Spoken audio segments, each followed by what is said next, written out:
I was in the supermarket yesterday. I saw this shouty headline in one of the papers saying they've got this committee and he's going to form an EU surrender squad to reverse Brexit. This is Keir Starmer. Because it emerged that 100 civil servants were being assembled to run the UK's negotiations with Brussels. Critics claim the purpose of the group is to negate the Brexit vote, and the Conservative leader Kemi Badenoch has said it will take the country backwards. The government says it's resetting its relationship with the EU and there will be no return to the customs union or freedom of movement, and they are working to protect the interests of our fishers, the fisher folk. A cabinet source says claims that Labour want to rejoin the EU are completely untrue. Now, would you see it as a betrayal if they were trying to gently go back in? Yes, I would. I mean, there were a huge number of people who, for example, voted very specifically on the fishing issue, that was one of the major causes of contention. The European Court of Justice was a massive problem for a lot of people. And when it comes to freedom of movement for the youth, the under-30s, the unemployment rate, the youth unemployment rate across the EU is sky high. I mean, it's over 26% in Spain, and it's them exporting a problem over to us, where our youth will suffer from not being able to get jobs. We need to be training our own people, not importing yet more cheap labour. OK. This is not a betrayal of the Brexit vote because nothing is happening. They are forming a team to try and get closer alignment, to try and fix the problems that we have that were basically orchestrated by the Conservative government, which need to be done because we need to stop just this performative Brexit is harming us year upon year upon year, month upon month. We learn about a new way that we are losing out. Our smaller businesses are being impacted, our food shop is going up, etc., etc. 90% of our smaller businesses don't trade with the EU and are not being impacted. And those that do, it's a tiny part of our economy, and of course they do sadly suffer. Yes, I have. I actually live in a part of the country that's full of it. Our exports are down 15%. Our economy is now 2.5% we smaller. also Our grocery shop is a minimum £210 more expensive. The food inflation across the Eurozone is higher than it is here by quite some way. And if you look at the graphs, they are going up faster. Customs are non-tariff barriers because of Brexit, the customs issues, the extra paperwork, which we were promised frictionless trade. Do you not see that cost is being passed on to consumers, hence us all now paying more when we go to the supermarket? We need to minimise the paperwork, absolutely. And I'm not going to defend the limited amount of Brexit we've had. It should have gone further, been fuller and been much cleaner. But we haven't managed that because successive judges and politicians have tried to stop it happening at all. But what did you want? Tell people what there was a democratic mandate. Tell people what you wanted. I know. Let her answer, Marina. I know. Tell us what you wanted that we haven't got. Oh, what do we want? We want free trade. We have got a free trade agreement with the EU. There should have been less restrictions, but we should not have kept the regulations here. We should have grandfathered all of those regulations, which we haven't. We have maintained them in British law. That was a mistake. We should have gone out more, but no, but if we want COVID did get in the way, but free trading across the world. Why did we leave? Because we can't be ruled by another country. The number one reason people voted to leave the EU was for us to have a sovereign country, for us to be able to choose our own politicians. And at the last election, against my preference, the people voted for a Labour government who can make and change rules, absolutely. But they cannot tie us into agreements that we cannot change. We could do that before. We couldn't. Yes, we could. Yes, how many of the treaties have you read, Marina? How many of the treaties have you read? You tell me what we couldn't do, because if we've got all these Brexit freedoms now, it has been 5 years since we have fully Brexited. What have we done? Pint of wine, anyone? What else have we done? Our immigration. Think of the lies. Think of the lies that were told. See, this is why it's not democracy. The lies that were told.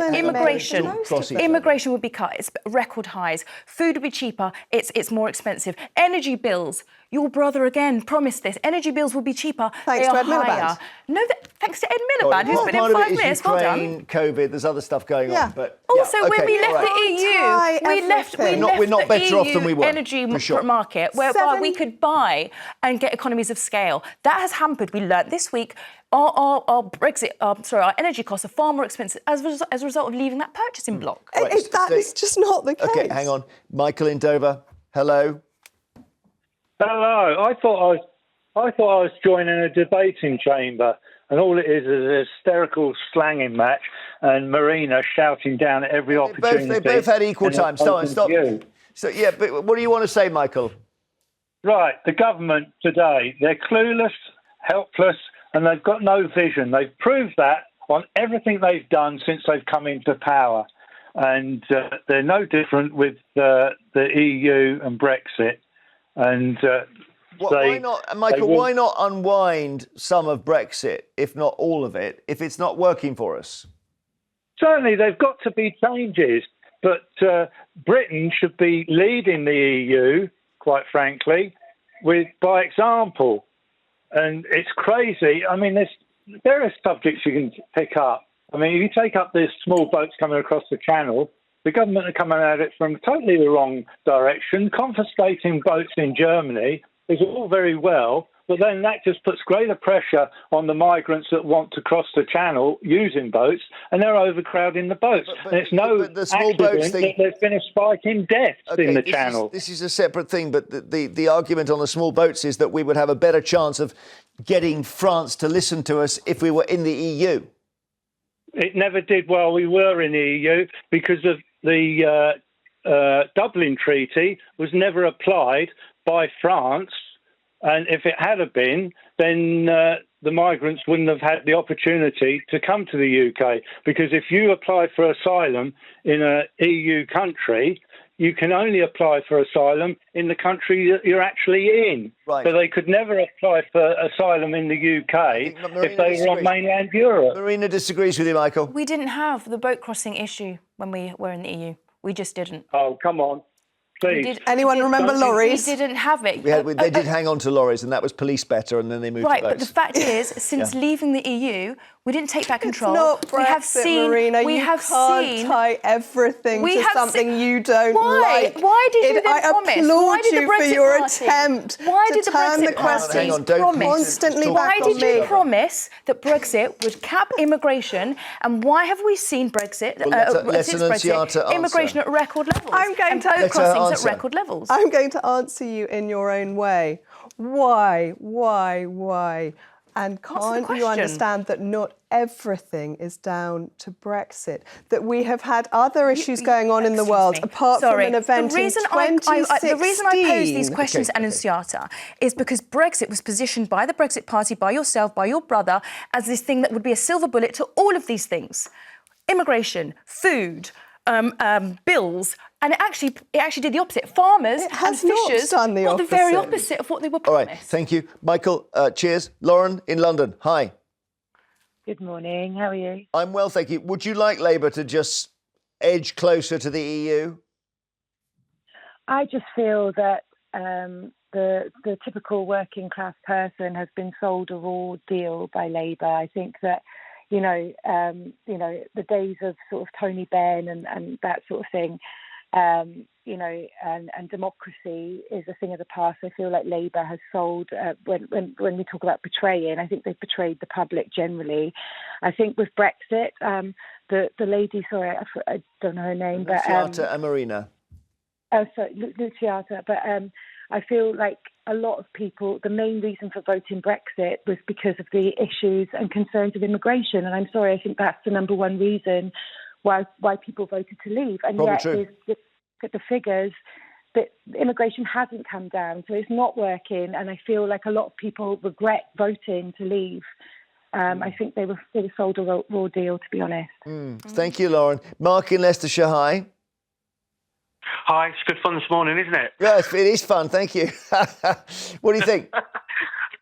It makes me laugh every day when Ramonas constantly go on about Brexit, something which democratically was decided years ago and we're still moaning about it today. I do think Keir Starmer is trying to get us in the back door into the EU, and I think it would be political suicide if he did, to be honest.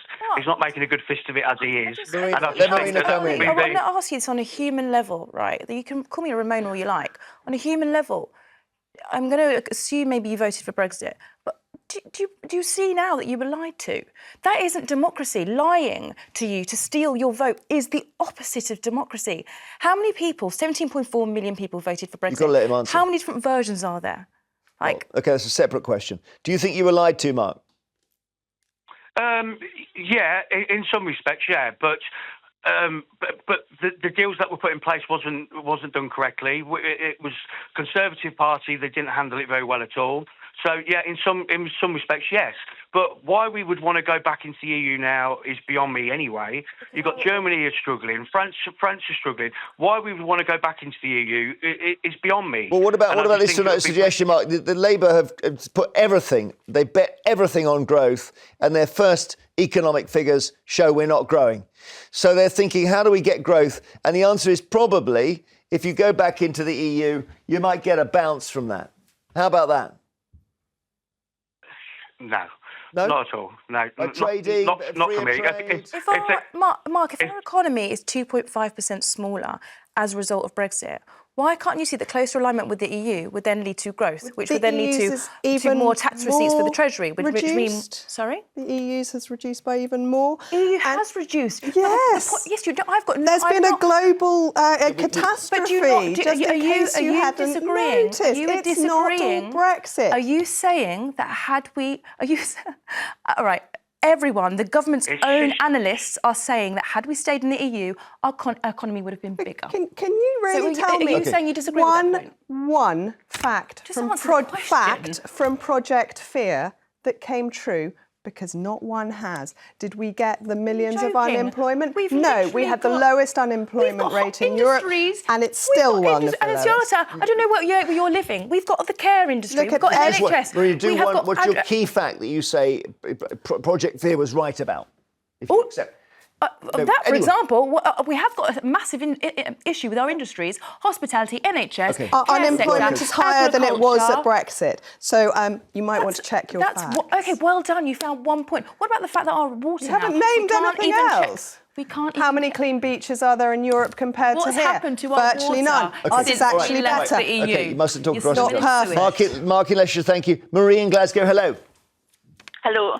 So, do you think that it would be a good idea for us to quietly sidle closer to the EU with these 100 civil servants? Really? Because for the simple fact, Scotland and Ireland didn't vote for it. We voted against it. Yeah. But we were forced into it with Westminster, as per everything else. We need to go by Westminster. The quicker Scotland is independent, the better. Well, it's and that lady that's sitting on your panel, I know Scotland it's so far up her backside, it's untrue. Who's up our backsides? The Rees-Mogg. Oh, well, no, hang on a minute. Okay, I wish I hadn't asked now. Annunziata, you can reply to Marie in Glasgow. I understand your point, but more people voted for Brexit in Scotland than did for Nicola Sturgeon at her last successful election. But the Scots were told, look, if you vote for independence, you're going to end up leaving the EU by accident. All based on They lies. voted to stay in, and then England took them out. It's a bit unfair. Democracy is how democracy works. I think it's probably quite unfair on them. Democracy is broken when people lie. OK. Marie, thank you. Like Later it's the Fear. papers and everything else.